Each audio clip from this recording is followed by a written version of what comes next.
guys. Thank you so much for watching and welcome back to my channel. And today I present to you my new series, Debunking Myths and Stereotypes about Russia. My name is Yasa. I moved to the United States 9 years ago, all by myself.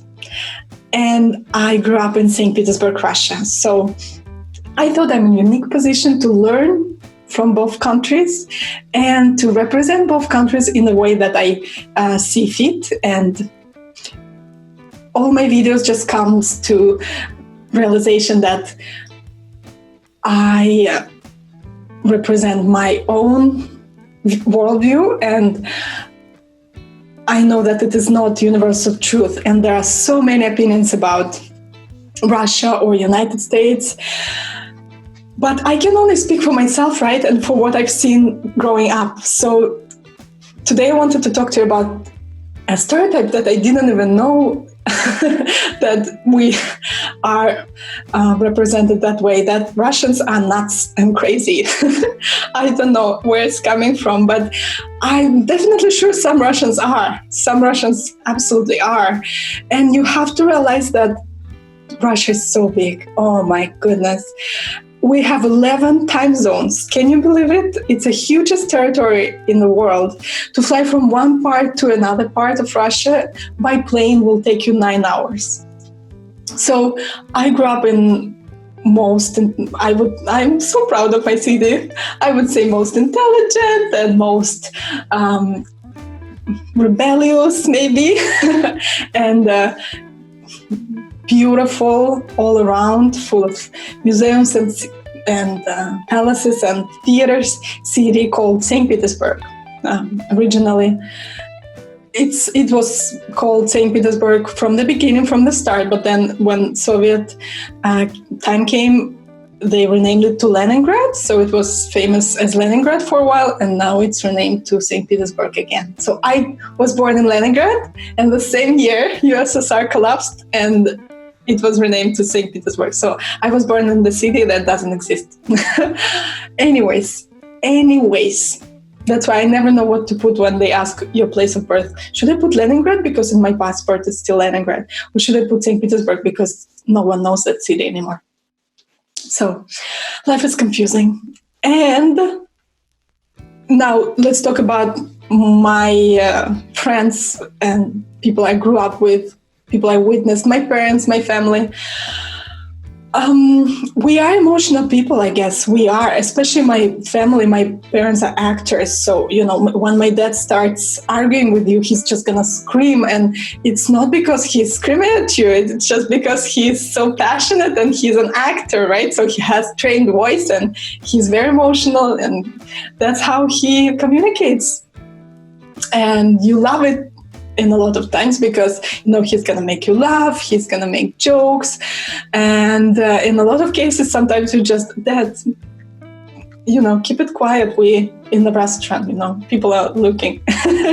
So and it's not drunk behavior because my dad doesn't drink at all, so it's not what you might think, drink a little bit and get loose and talk loud. No, not at all. It's just his personality. And I guess we have quite a lot of people like that just get very emotional at times. And look at me, I use so much arm motions, and I move a lot when I speak and trying to come across or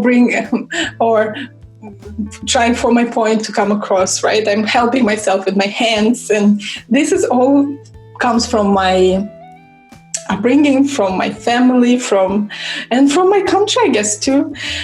So, I'm sure there are nuts Russians out there, and I'm sure there are crazy people all around the world. But that goes without saying, right? And if I think about Russia, I just think of emotional people, and I think of people who can really relate, people who can really empathize being empathize, people who can be very compassionate and really tune into world sufferings and really understand what you're going through. So these deep, profound feelings are something innate to Russia and to our history and to our mindset, I would say. So I think it's a plus. I actually think it's a plus. And I always welcome more emotion and more true connection and very honest way of communicating compared to closed down and surface level of connecting to people. You know what I mean? So I don't know. What do you think? Do you think Russians are nuts? I still can't come to conclusion. I mean, of course I can. I think no. I think absolutely wonderful people.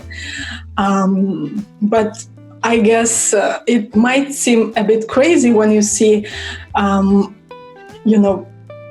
probably outdated way of living, right? When you see someone wearing old style dress and a scarf, right? That babushka kind of scarf. And then they would dance some K-pop dance style, right? I saw a YouTube video before I started this recording. So I guess it looks crazy, but that's what they wear. Okay, they live somewhere in the village and that's what they have. They wear this, but they want to connect to the world, so they watch K-pop and they like that and they dance. So it might seem weird and crazy to you, but that's how they live, and this is the only way they can do it. I think we have to be really tolerant and really more understanding of circumstances, that